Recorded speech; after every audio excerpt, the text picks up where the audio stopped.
So in the last video, we talked about the three types of developmental research.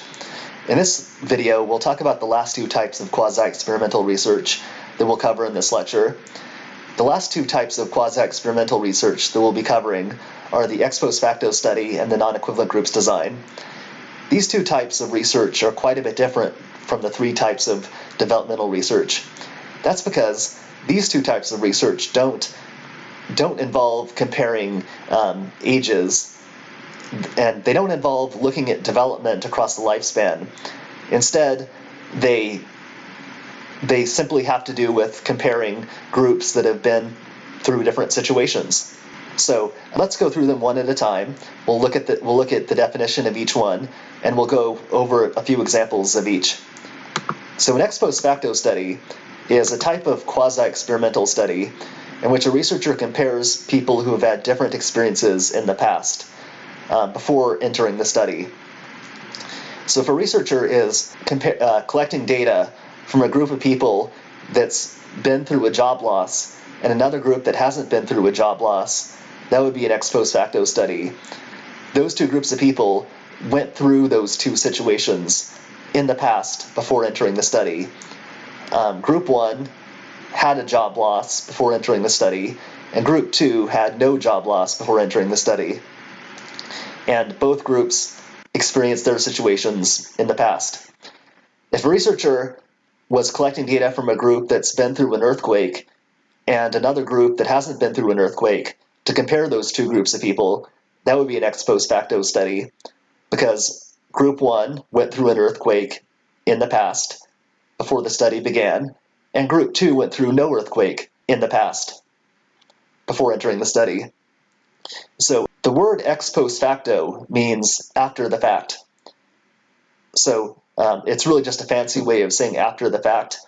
In an ex post facto study, you're looking at people who have experienced different situations, and you're looking at those people after the fact, after the situations are already over and they're at some point in the past. That's the idea. An ex post facto study could also be called a natural experiment, because in an ex post facto study, the researcher isn't manipulating the situations. The researcher isn't putting people into different situations. Instead, the researcher is simply collecting data to compare people who have had experiences in the past simply because of life, basically. So you might think of it as nature or life manipulating the conditions, and the researcher is simply collecting data to hopefully look at the effects. That's an ex post facto study. A non-equivalent groups design is actually really similar to a true experiment, because in a non-equivalent groups design, the researcher actually is manipulating the situations or the conditions that the participants experience. So in an ex post facto study, it was just life that was manipulating the situations. But in a non-equivalent groups design, the researcher is actually manipulating the conditions. And the only difference between a non-equivalent groups design and an experiment is lack of random assignment. So in a non-equivalent groups design, the researcher doesn't use random assignment. Instead, the researcher recruits groups of people that are already formed. You could call them naturally existing groups or pre-existing groups of people, and those pre-existing groups are assigned to different conditions. So imagine a researcher wants to look at the effect of temperature on memory. That's an example I've been running with in this class. And imagine that the researcher goes to one classroom in DMH and puts the temperature up high and gives a recall test. And the researcher goes to a different classroom in DMH and turns on the air conditioner and makes the room cold and gives that class a recall test. And the researcher compares the performance of the two classrooms, the hot classroom and the cold classroom. That would be a non-equivalent groups design, because the researcher didn't create the hot and cold groups through random assignment. Instead, the researcher took two groups that were already formed, two pre-existing groups, and put those groups into different conditions. That's non-equivalent groups design. Now, if that researcher that in my example, if that researcher had recruited one group of participants and the researcher had randomly divided the participants into a hot group and a cold group, that would be an experiment, because that would be random assignment. So let me give another example of a non-equivalent groups design. So let's imagine that in a certain semester, I'm teaching 2 sections of Psych 120, and I decide to teach one section with daily quizzes and another section with no daily quizzes. And at the end of the semester, I compare the average exam score of the 2 classes to try to get a sense of whether the quizzes had an effect. That would be a non-equivalent groups design, because I didn't randomly assign my students to one section or the other. I didn't do a coin toss to decide who goes into which class. Instead, I took 2 classes that were already formed when students registered, and I took the 2 pre-existing groups and put them into different conditions, quiz and no quiz. So in a non-equivalent groups design, the groups that are recruited could be different classrooms, like I said, but they could be any set of pre-existing groups. They could be 2 different divisions of a company. They could be 2 different floors on a building, or they could be even 2 different communities, like 2 different neighborhoods. So imagine for a moment that I want to look at whether speed bumps are effective at reducing speeding. So I decide to put speed bumps in one neighborhood in San Jose, and I put no speed bumps in another neighborhood in San Jose, and I compare the amount of speeding in the 2 neighborhoods. That would be a non-equivalent groups design, because I didn't create those 2 neighborhoods through random assignment.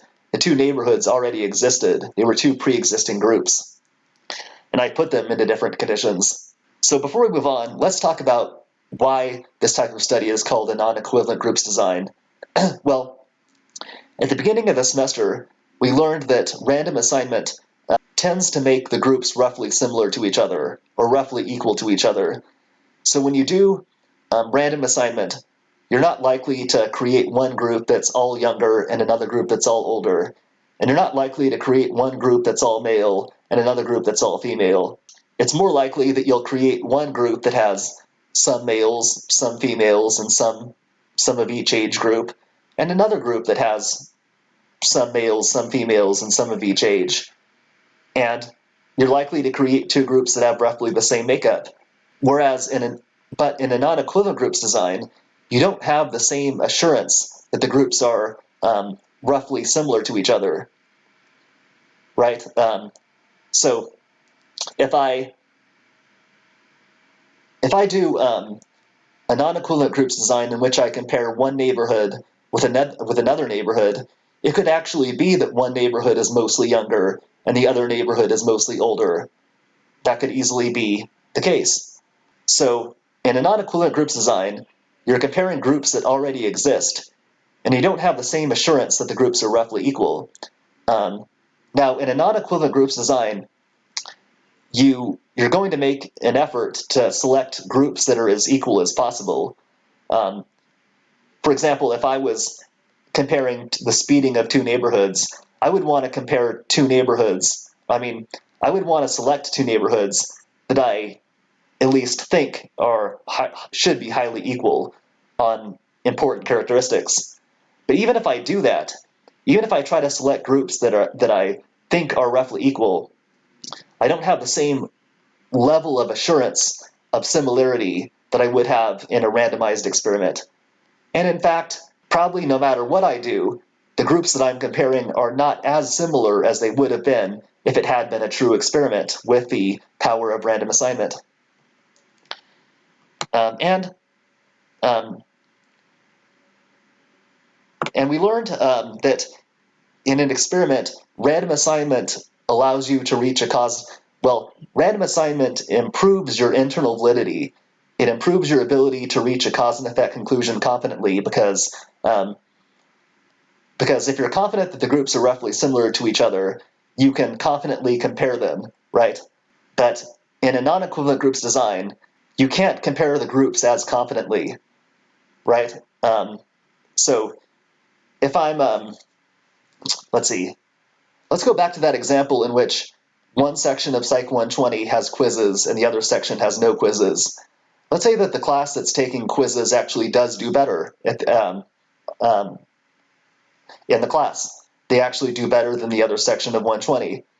Well, I want to be able to say that the quizzes caused their higher performance, but I can't confidently say that because it could be that the two classes were different in any number of ways, right? It could be that one class had more knowledge of research methods from the very beginning. It could be that one class is more motivated in general, and the other class has more less motivated people in it who would have done more poorly anyway.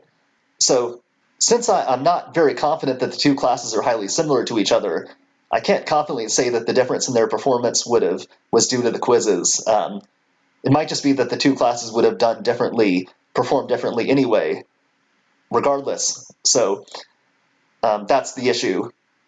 So a quasi-experiment, like a non-equivalent groups design, lacks random assignment and has lower internal validity. So that's something we'll get back to in just a moment, actually. But before we move on, I want you to understand why it's called non-equivalent groups design. Non-equivalent means non-equal,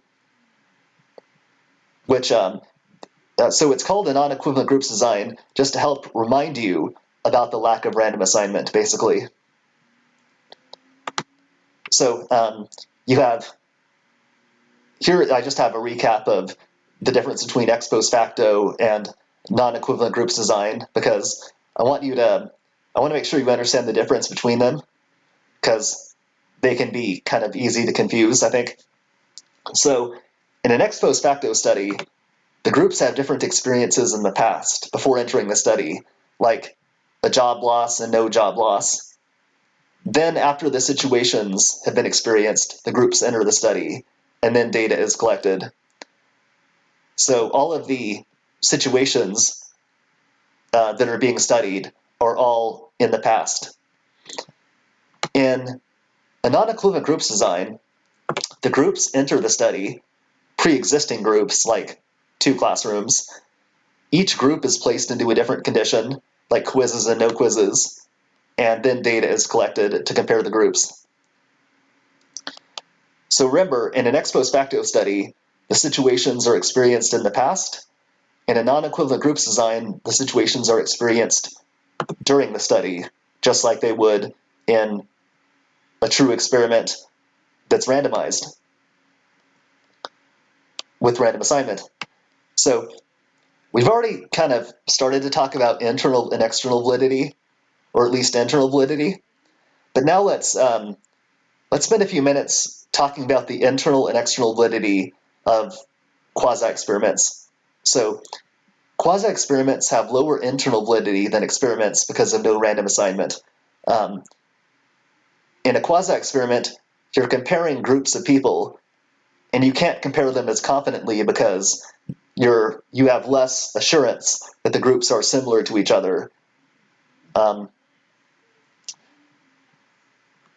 But the internal validity of a quasi-experiment can be improved by taking certain steps. So let's say I was doing that study in which one section of 120 takes quizzes and the other section doesn't take any quizzes. I can actually do something in that study to improve my confidence in the effect of the quizzes. And one thing I could do is create matched pairs. And I'll explain what that is. So if I wanted to create matched pairs, what I would do is I would take each person in the quiz class and pair them up with the most similar person in the no quiz class. So each person in the quiz class would have a matched partner in the no quiz class, and the two people in each pair would be highly similar to each other. And then what I would do is I would compare the grade of each person in the quiz class with his or her matched partner in the no quiz class. I would just compare them one pair at a time. And then I would simply look at whether each person in the quiz class typically does better than his or her matched partner in the no quiz class. And if I did the study that way, I would have higher internal validity than if I had just simply compared one class as a whole with the other class as a whole. That's because even though I'm not confident that the two classes are similar to each other, I know that each person is highly similar to his or her matched partner, which means I can confidently compare each person with his or her matched partner. So that's the idea.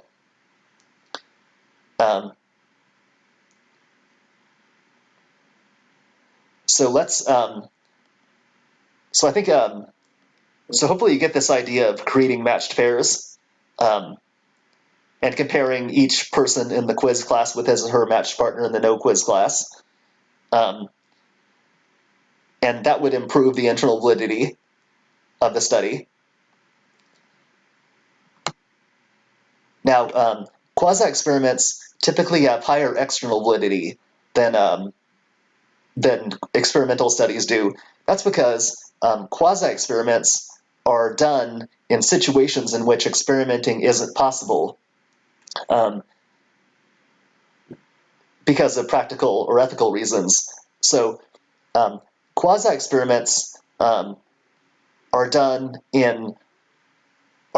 quasi-experiments are done when people study real world or real life topics that can't be studied experimentally, like the effect of a job loss or the effect of being through a natural disaster.